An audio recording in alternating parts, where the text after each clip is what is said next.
Alors, un cercle a été dessiné à l'aide d'un logiciel dont le centre est à l'origine ici. Et si je fais passer une droite par deux points du cercle, on voit qu'elle passe à travers comme ça. Évidemment, je pourrais incliner cette droite, ok, de façon à ce que mes deux points ici soient de plus en plus rapprochés. Et ce serait possible à ce moment-là de faire en sorte que les deux points, à un certain moment, se chevauchent, comme ça ici.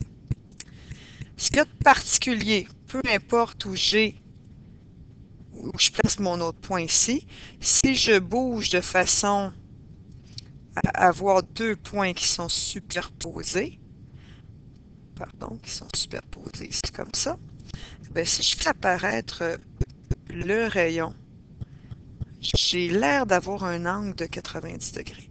Je peux faire un autre test, je le déplace, admettons, ici.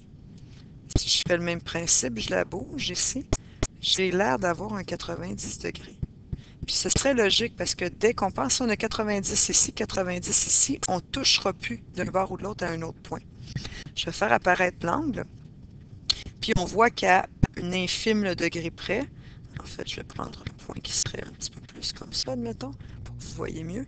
Alors, on voit que à quelques centièmes près, on est au 90. Le centième de non-précision, c'est dû à ma tablette graphique. Alors, ce qui est important de noter, donc, c'est qu'une tangente à un cercle, c'est une droite qui ne touche qu'à un point de celui-ci. Et comme elle touche à un point seulement de celui-ci, bien, nécessairement, l'angle entre le rayon du cercle et la droite sera de 90 degrés. Voilà.